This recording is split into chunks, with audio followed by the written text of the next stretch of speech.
బౌన్సర్లను వీళ్ళు ఏ విధంగా అలాట్ చేశారు, అక్కడికి వచ్చినటువంటి క్రమంలో అభిమానులపై దాడి చేసినటువంటి కానీ పోలీసులను ఇబ్బందులకు గురి చేసినటువంటి సందర్భం కనపడుతుంది. కాబట్టి ఈ బౌన్సర్ల వ్యవహారానికి సంబంధించి కూడా పూర్తి స్థాయిలో అల్లు అర్జున్ కూడా క్వశ్చన్ చేసినటువంటి సందర్భం కనపడుతుంది. మరోవైపు ఇప్పటి వరకు దాదాపు 2 గంటలుగా విచారణ చేసిన తర్వాత అతను స్టేట్మెంట్ రికార్డ్ చేశారు.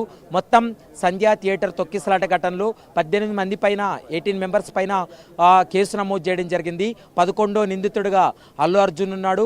అల్లు అర్జున్ యొక్క స్టేట్మెంట్ను కూడా న్యాయస్థానం ముందు పెట్టాల్సి ఉంటుంది. ఎందుకంటే అతను చెప్పినటువంటి అంశాలు ఏంటి అనేటువంటి వాటన్నిటినీ కూడా పూర్తి స్థాయిలో స్టేట్మెంట్ రికార్డ్ చేసి న్యాయస్థానానికి కూడా అందజేయాల్సినటువంటి అవసరం ఉంటుంది.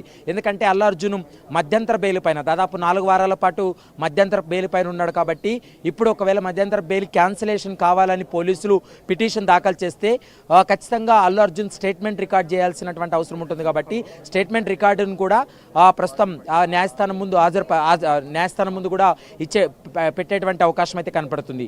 మరోవైపు కొంత కోర్టు ఇచ్చినటువంటి కోర్టు ఆదేశాలను ఉల్లంఘించారనేటువంటి అంశాన్ని పోలీసులు చెప్తున్నారు.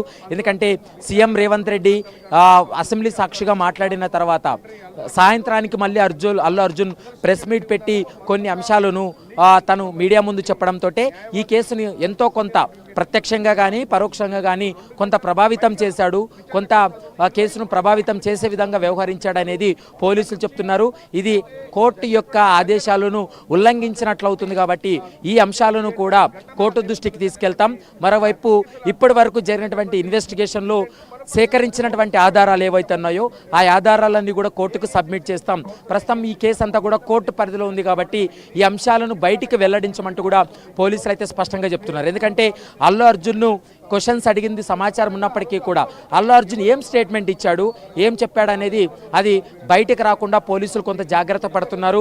దాన్ని అల్లు అర్జున్ స్టేట్మెంట్ నేరుగా న్యాయస్థానం ముందే ప్రొడ్యూస్ చేసేటువంటి అవకాశం ఉంటుంది, న్యాయస్థానానికి దాఖలు చేసేటువంటి అవకాశం ఉంటుంది. కాబట్టి న్యాయస్థానంలోనే అల్లు అర్జున్ వీళ్ళు అడిగినటువంటి ప్రశ్నలకు ఏం సమాధానం చెప్పాడనేది ఒక క్లారిటీ వచ్చేటువంటి అవకాశం అయితే కనపడుతుంది. ఇక గతంలో మనం చూసాం మోహన్ బాబు ఇష్యూలో కూడా బౌన్సర్లు అత్యుత్సాహం ప్రదర్శించడం, ఎందుకంటే ప్రైవేటు స్థలాల్లోకి వాళ్ళు వెళ్ళి కొంత హంగామా సృష్టించినటువంటి పరిస్థితులు కూడా మనం చూసాం. కాబట్టి ఇప్పుడు బౌన్సర్ల వ్యవహారానికి సంబంధించి కూడా అల్లు అర్జున్ వ్యవహారంలో కూడా ఇలాగే జరిగింది. ఎందుకంటే అల్లు అర్జున్ బౌన్సర్లతో కలిపి సంధ్యా థియేటర్కి వెళ్ళినటువంటి సమయంలో కూడా వాళ్ళ అత్యుత్సాహం చూపినటువంటి నేపథ్యంలో పస్రా చట్టాన్ని నిబంధనలు ఏవైతే ఉన్నాయో వాటిని